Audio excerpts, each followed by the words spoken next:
Purple orange sky blue ಆಯಿತು. ಇಲ್ಲೂ ಕೂಡ ಏನಾಗುತ್ತೆ, ಪರ್ಪಲ್ಲು ಆರೆಂಜು ಸ್ಕೈ ಬ್ಲೂ ಮೂರು ಒಂದೇ ಕಲರ್ ಇರುತ್ತೆ.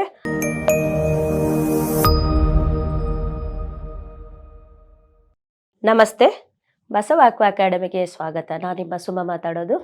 ಮಕ್ಕಳಲ್ಲಿ ಮಾತು ನಿಧಾನವಾಗಿ ಆಡ್ತಾರೆ ಅಥವಾ ತೊದಲ್ತಾರೆ. ಕೆಲವರು ಸ್ಟ್ರೋಕು ಅದು ಆದ ತಕ್ಷಣ ಕೆಲವ್ರು ಏನು ಮಾಡ್ತಾರೆ, ಮಾತನ್ನ ತೊದಲ್ತಾ ಇರ್ತಾರೆ. ಅಂದರೆ ಅವರಿಗೆ ಏನು ಹೇಳಬೇಕು ಅದನ್ನ ಎಳೆಯೋದು ಅಥವಾ ಆ ಥರ ಎಲ್ಲ ಮಾಡ್ತಾರಲ್ಲ, ಅವರಿಗೋಸ್ಕರ ಒಂದು ಸೂಪರ್ ಆಗಿರೋ ಪ್ರೋಟೋಕಾಲ್ ಹೇಳ್ತೀನಿ ನೋಡಿ. ಗ್ರೀನ್ ಕಲರ್ ತಗೋಬೇಕು. ಗ್ರೀನ್ ಕಲರ್ ತಗೊಂಡು ಈ ಬಲಗೈದು ತೋರ್ ಬೆರಳಿರುತ್ತೆ, ಫಸ್ಟ್ ಜಾಯಿಂಟಿಗೆ ಈ ಥರ ಒಂದು ರಿಂಗ್ ಸುತ್ತಬೇಕು, ಆಯಿತಾ? ಅದಾದ ನಂತರ ಸ್ಕೈ ಬ್ಲೂ ಅದೇ ಕೆಳಗಡೆ ಜಾಯಿಂಟಿಗೆ ಬರಬೇಕು, ಮಿಡಲ್ ಜಾಯಿಂಟ್ಗೆ. ಇಲ್ಲಿ ಫಸ್ಟು ಏನು ಮಾಡಬೇಕು, ಸ್ಕೈ ಬ್ಲೂ ಹಾಕಬೇಕು. ಹಾಗೂ ಎಡಗೈದು ರಿಂಗ್ ಫಿಂಗರು ಮಿಡಲ್ ಜಾಯಿಂಟ್ಗೆ, ಮತ್ತೆ ಇಲ್ಲಿ ಸ್ಕೈ ಬ್ಲೂ, ಎರಡು ಕಡೆನೂ ಸ್ಕೈ ಬ್ಲೂ ಹಾಕಬೇಕು. ಅದಾದ ನಂತರ ಆರೆಂಜ್, ಇಲ್ಲಿ ಕೂಡ ಎಡಗೈದು ಮಿಡಲ್ ಜಾಯಿಂಟಿಗೆ ಆರೆಂಜು ಈ ಥರ. ಹಾಗೂ ಇಲ್ಲೂ ಕೂಡ ತೋರ್ ಬೆರಳದ್ದು ಬರುತ್ತಲ್ವ, ಮಿಡಲ್ ಜಾಯಿಂಟ್ಗೂ ಕೂಡ ಆರೆಂಜು ಈ ಥರ ಸುತ್ತಬೇಕು.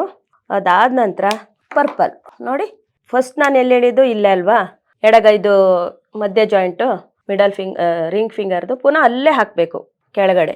ಈಗ ಏನಾಯಿತು, ಪರ್ಪಲ್ಲು ಆರೆಂಜು ಸ್ಕೈ ಬ್ಲೂ ಆಯಿತು. ಇಲ್ಲೂ ಕೂಡ ಏನಾಗುತ್ತೆ, ಪರ್ಪಲ್ಲು ಆರೆಂಜು ಸ್ಕೈ ಬ್ಲೂ ಮೂರು ಒಂದೇ ಕಲರ್ ಇರುತ್ತೆ.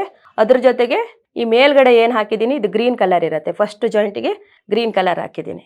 ಅದ್ರ ಜೊತೆಗೆ ಇನ್ನೊಂದು ಕಲರ್ ಕೊಡ್ತೀನಿ ನೋಡಿ, ಎರಡು ಡಾಟ್ ಇಡಬೇಕು. ಎಲ್ಲಿ, ಇದು ಈ ಮಧ್ಯ ಬೆರಳು ಬರುತ್ತಲ್ಲ, ಮಧ್ಯ ಬೆರಳದು ಫಸ್ಟ್ ಲಾಸ್ಟ್ ಜಾಯಿಂಟ್ ಸಿಗುತ್ತೆ ನೋಡಿ, ಅಲ್ಲಿ ಎರಡು ಈ ಥರ ರೆಡ್ ಡಾಟ್ ಇಡಬೇಕು.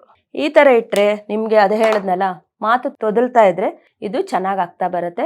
ಇದನ್ನು ಈ ಪ್ರೋಟೋಕಾಲ್ನ ಹೇಗೆ ಹಾಕ್ತೀರಾ ಅನ್ನೋದು ಒಂದು ಸಮಸ್ಯೆ. ಪ್ರತಿ ಸಲ ಕೇಳ್ತೀರಾ, ಏನಾದ್ರು ಹೇಳಿದ ತಕ್ಷಣ ಎಷ್ಟು ದಿನ ಹಾಕಬೇಕಷ್ಟು.